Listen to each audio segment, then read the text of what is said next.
Baik, kita akan masuk materi berikutnya, yaitu Participatory Rural Appraisal, ya, atau biasa disingkat dengan PRA.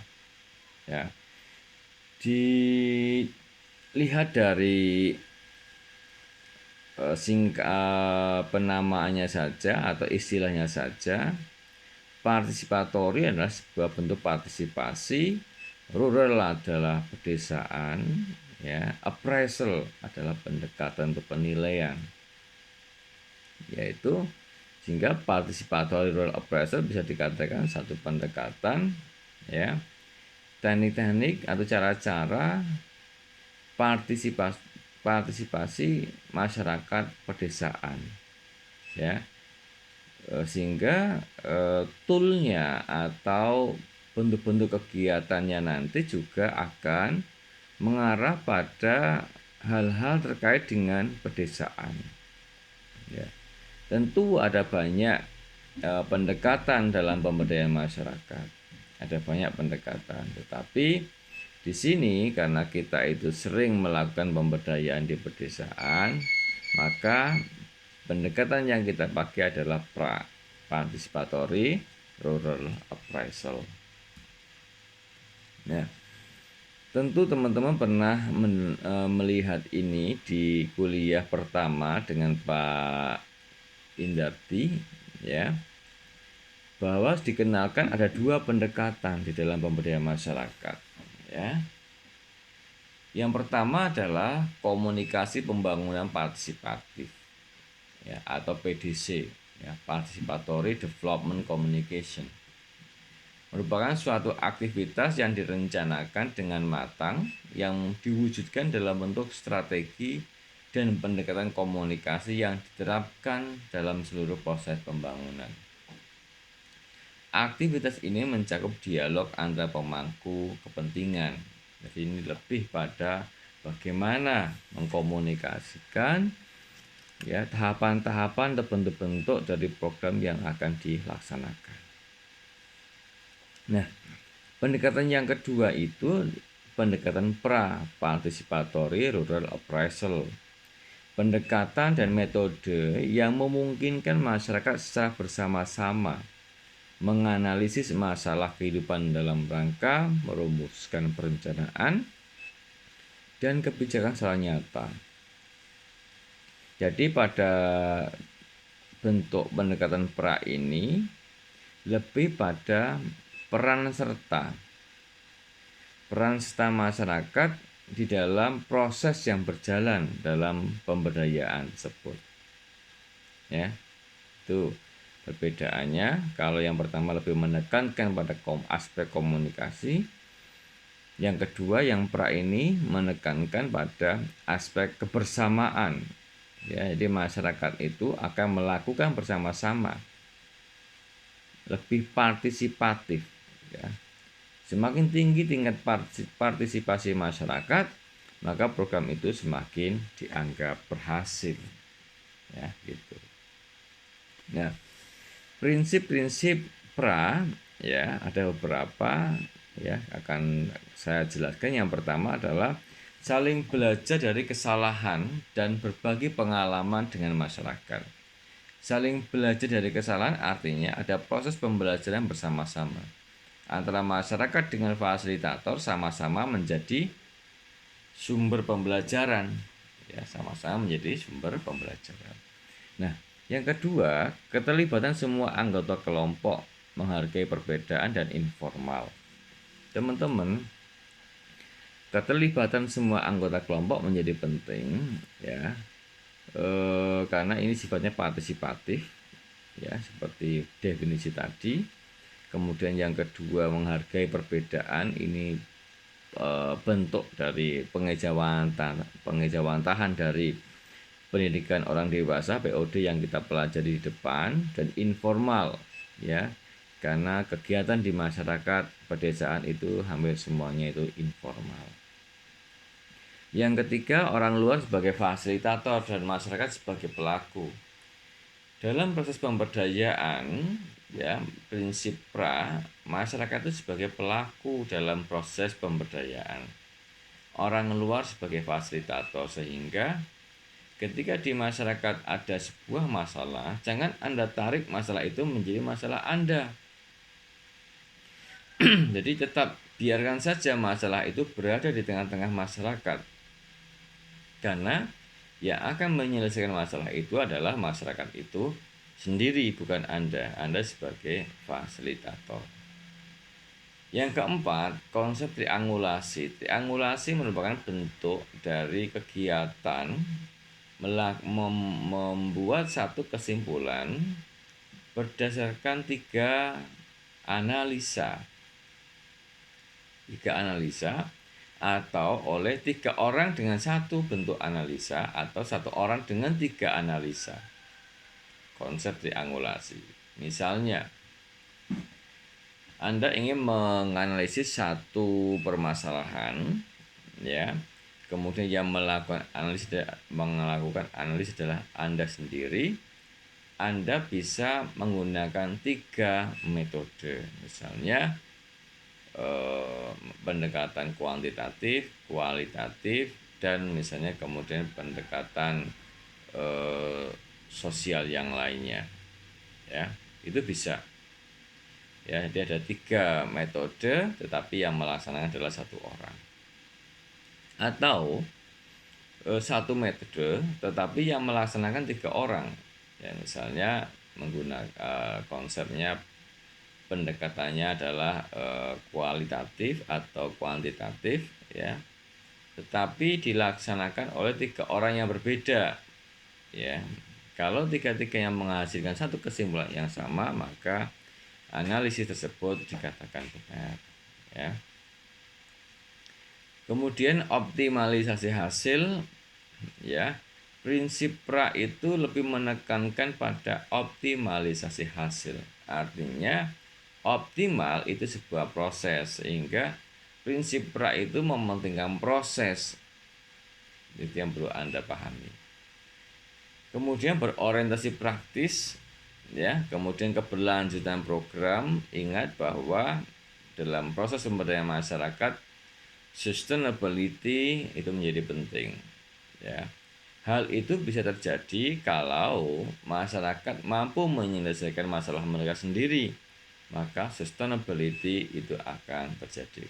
Kalau yang menyelesaikan masalah itu adalah Anda dalam proses pemberdayaan itu, maka akan ada ketergantungan dari masyarakat terhadap fasilitator, sehingga yang terjadi keberlanjutan program akan menjadi problem. Selanjutnya, mengutamakan yang terabaikan, artinya bahwa masyarakat marginal itu biasanya menjadi fokus dari pemberdayaan, ya. Masyarakat marginal menjadi fokus dalam pemberdayaan. Oleh karena itu, ingat bahwa setiap masyarakat, individu memiliki hak yang sama, dalam pembangunan.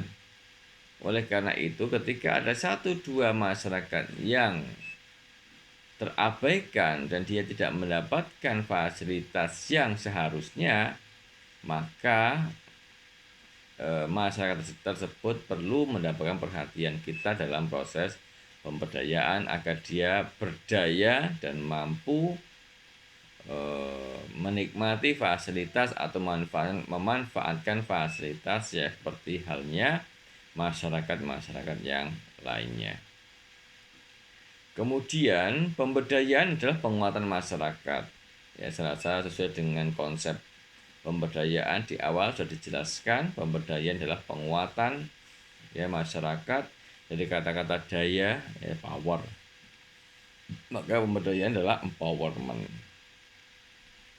Keterbukaan merupakan prinsip pra, ya, karena masyarakat luas, ya, di desa mereka akan sangat mengharapkan keterbukaan dalam setiap aktivitas mereka dan bersifat santai serta informal. Jadi itulah teman-teman prinsip-prinsip participatory rural appraisal yang nanti akan lebih kita dalami dalam pemahaman tools pra.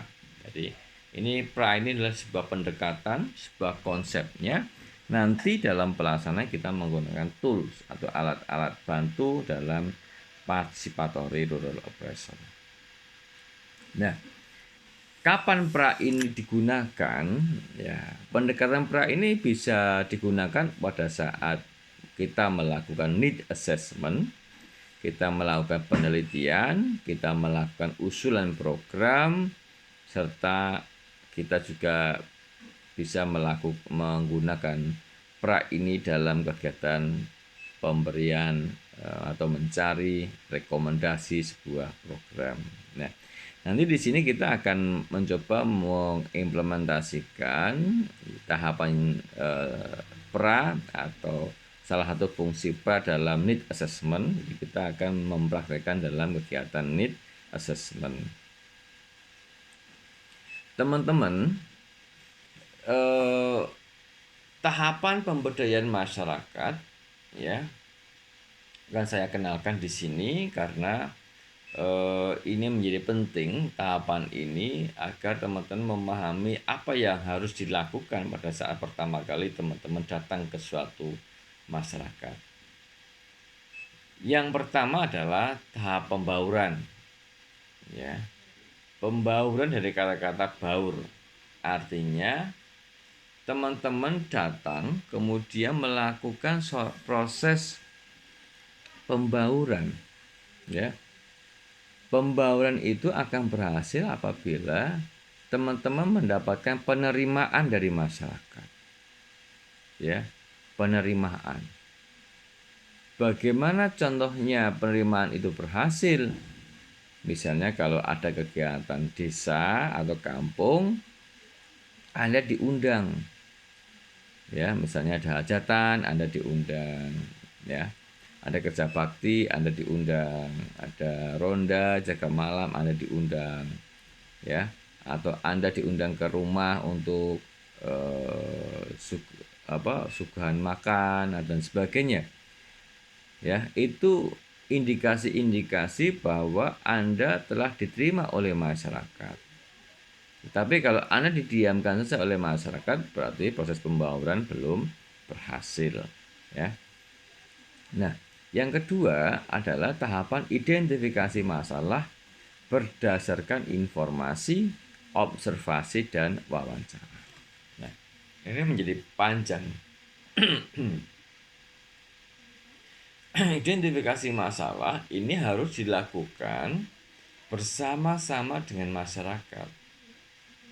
Oleh karena itu, tahap penggalian informasi ya, ini harus dilakukan dengan triangulasi.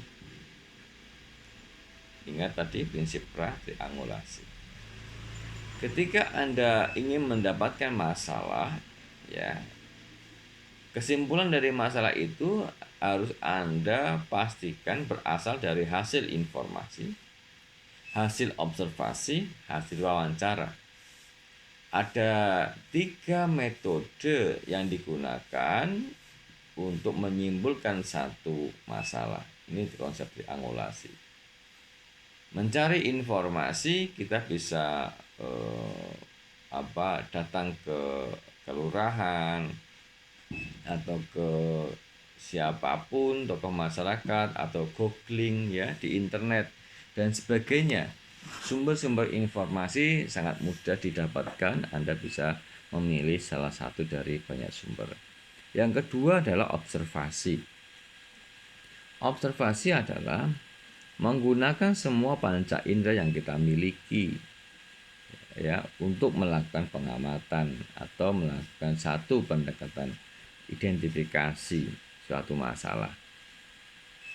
Mata untuk melihat, ya, mulut untuk melakukan observasi, baik untuk menentukan tekstur, ya, atau menentukan satu kondisi rasa, ya, hidung untuk membau dan sebagainya. Jadi melakukan pengamatan dengan semua panca indera yang kita miliki untuk nantinya bersama-sama menghasilkan satu kesimpulan terhadap suatu masalah. Yang ketiga adalah wawancara. Wawancara itu biasanya sebelum melakukan wawancara kita akan menyusun satu pertanyaan kuesioner atau guiding, ya, guiding kuesioner. Setelah itu baru kita melakukan wawancara berdasarkan guiding yang sudah kita buat terhadap tokoh masyarakat yang sudah kita pilih, ya, sudah kita pilih. Nah, teman-teman, proses identifikasi masalah ini menjadi sangat-sangat penting. Jangan sampai kita salah, ya, di dalam melakukan identifikasi masalah, ya. Di dalam tahap yang kedua ini, identifikasi masalah ini biasanya kita akan menemukan banyak masalah. Kenapa? Ya karena baru tahap identifikasi. Ketika diidentifikasi bisa saja nanti Anda menemukan 1, 2, 3, 4, 5, 6, 7 masalah. Tetapi dari sekian banyak masalah itu nanti kita akan kompres, ya. Kita akan melakukan tahapan yang namanya need assessment.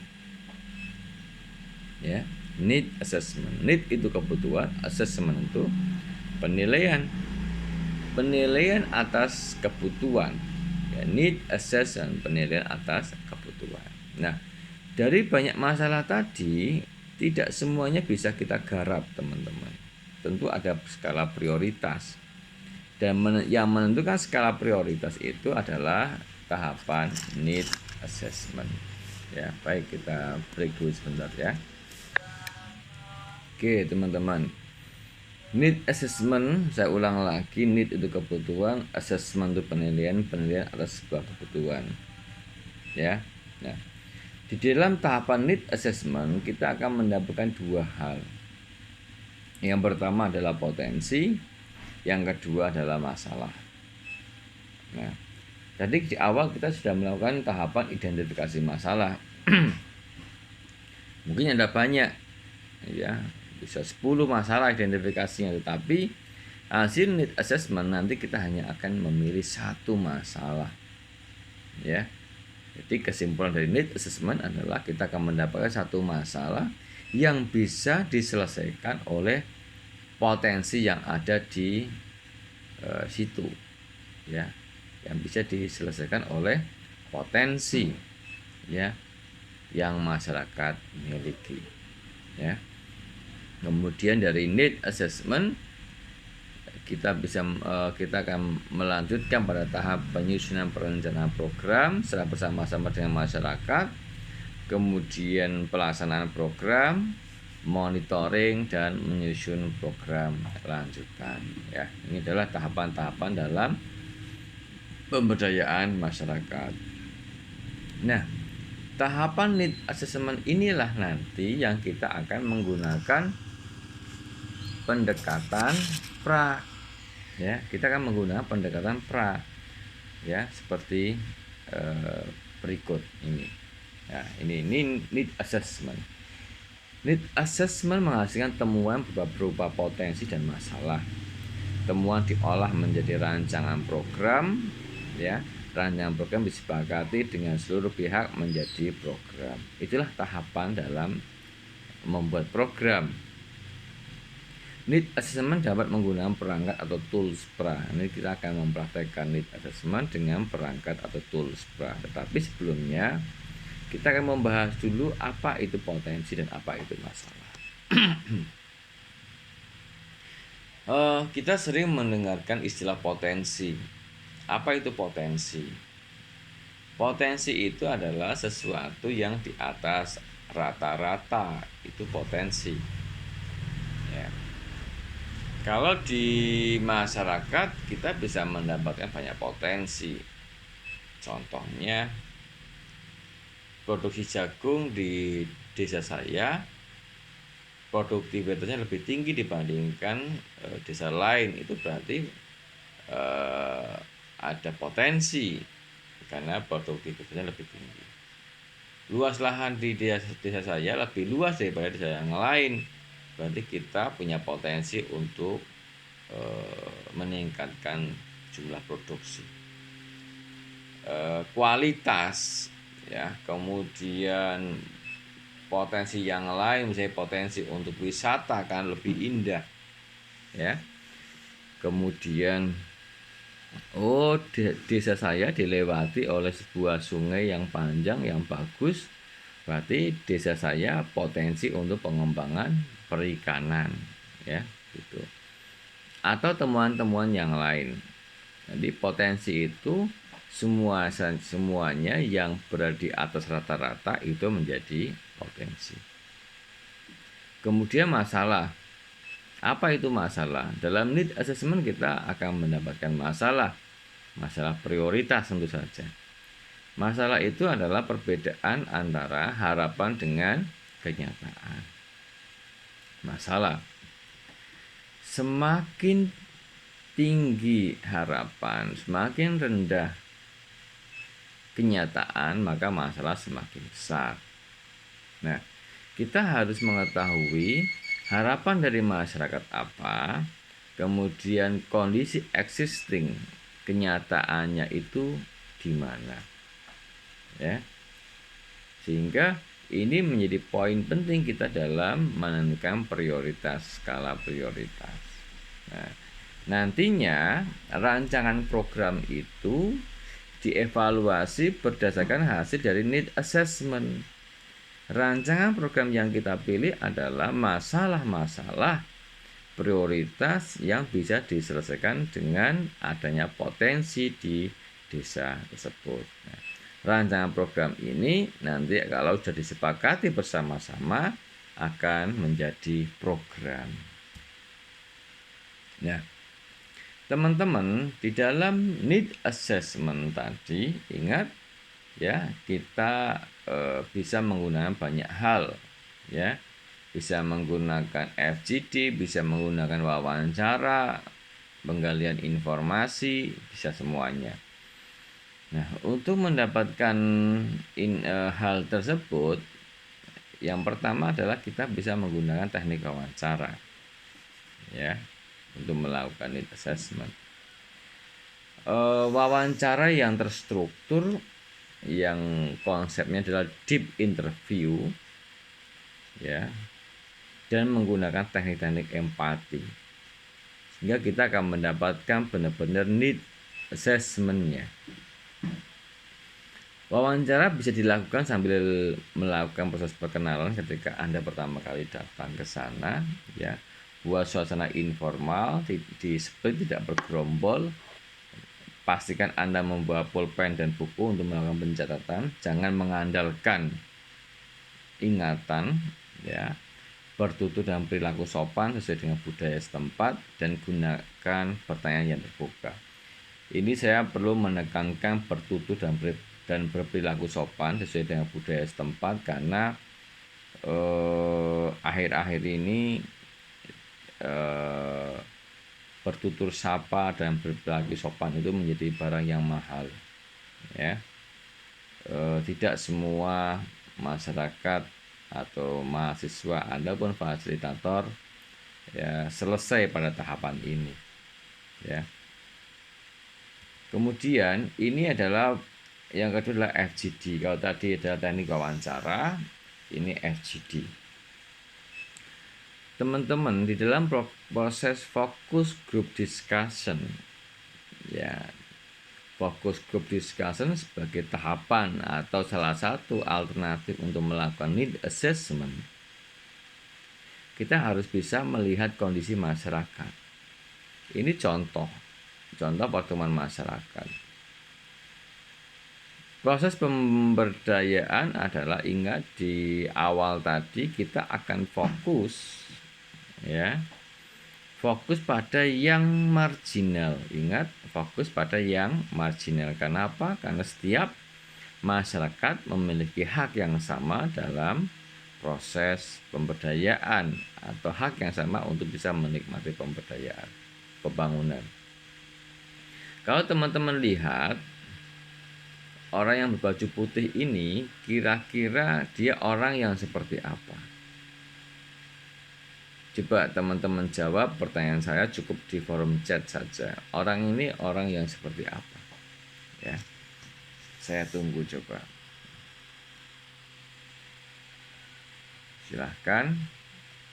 Anda sambil melihat PPT saya tidak ya?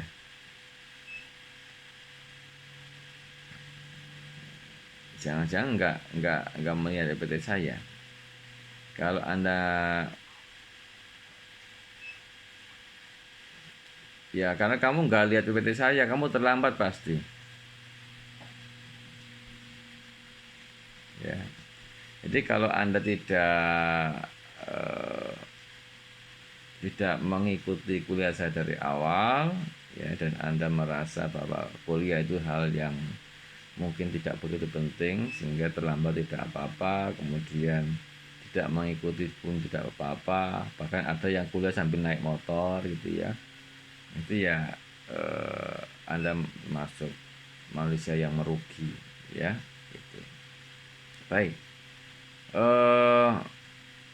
ada yang mengikuti buku kuliah saya sambil melihat TPT ya, dari Salma ya, memberikan ilustrasi melalui gerakan. Oke, bisa ya. Kemudian atau informan ya. Yang lain ada yang mengikuti kuliah saya sambil melihat TPT? Oke, kalau Anda tidak membuka PPT ya tidak tahu. Ya, Anda yang rugi sendiri ya. Baik.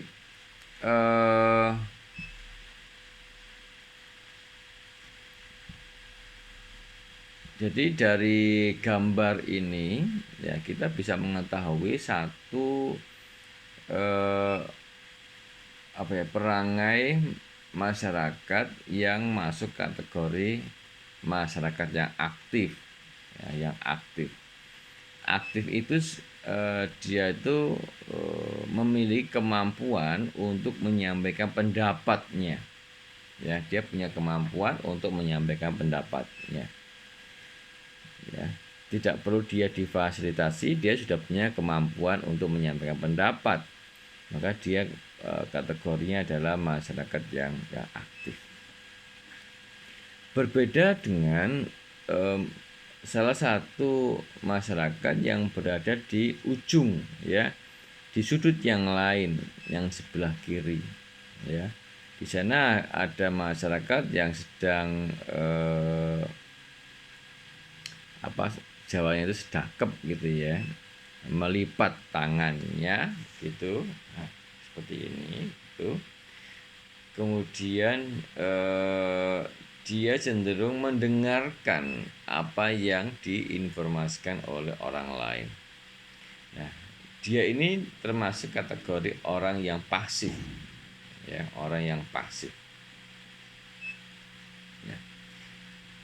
Dalam konteks pemberdayaan masyarakat di awal sudah kita jelaskan bahwa pemberdayaan ini fokus pada bagaimana kita memberikan kekuatan pada masyarakat yang termarginalkan, sehingga fokus dari pemberdayaan kita nantinya adalah fokus pada orang-orang yang pasif ya, yang pasif, yang dia dalam dirinya merasa saya ini adalah orang yang tidak pantas untuk menyampaikan pendapat, atau mungkin dalam dirinya saya kalau menyampaikan pendapat kayaknya pendapat saya itu enggak bermutu deh. Nah, seperti itu. Kalau Anda dalam diri Anda masih ada perasaan seperti itu, berarti Anda termasuk orang yang perlu difasilitasi. Berarti Anda termasuk orang yang marginal ya, berarti Anda termasuk orang yang perlu diberdayakan. Kalau dalam setiap forum penyampaian pendapat ada perasaan bahwa saya itu termasuk orang-orang yang tidak pantas untuk menyampaikan pendapat, atau pendapat saya jelek atau kurang bermutu dan sebagainya ya, berarti Anda perlu difasilitasi. Baik, ini fokus group discussion. Fokus group discussion ini adalah diskusi kelompok terarah. Ya, kelompok terarah artinya apa? kelompok yang akan membahas satu hal saja yang disepakati. Sehingga dalam FGD ini masyarakatnya itu homogen. Contohnya apa? Kita akan diskusi tentang peternakan ayam misalnya. Maka yang kita undang siapa? Ya para peternak ayam.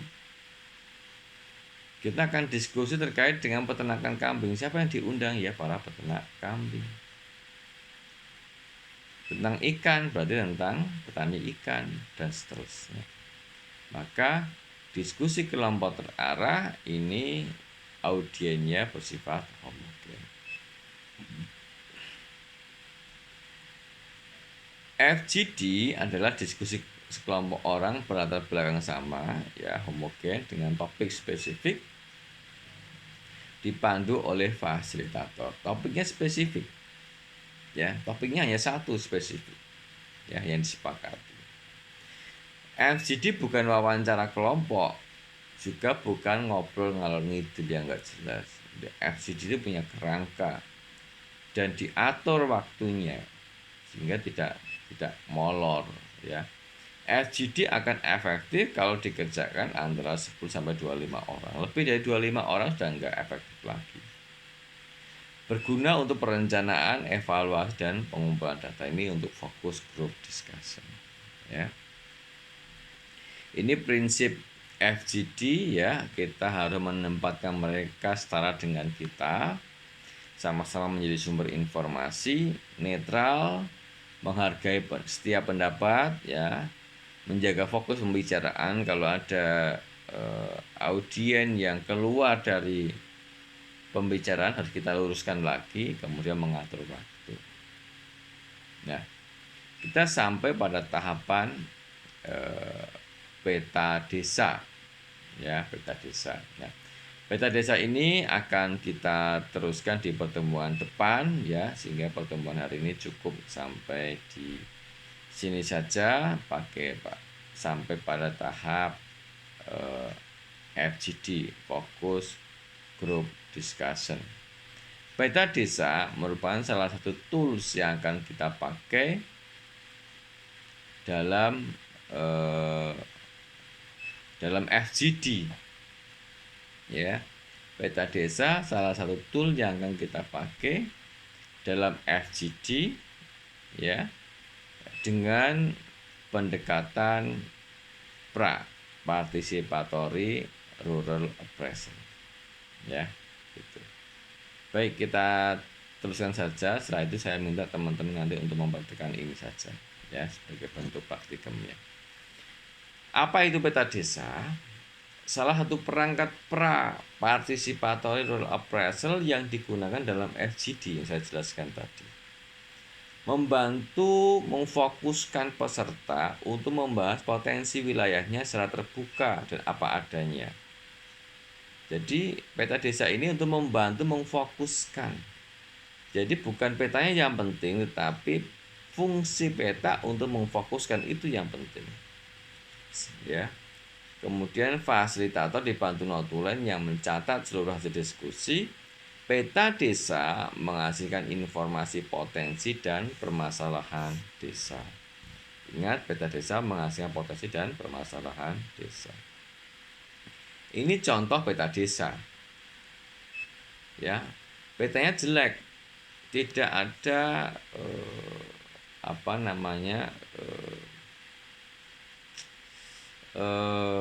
ukurannya tidak ada, ya. Legendanya nggak ada dan sebagainya.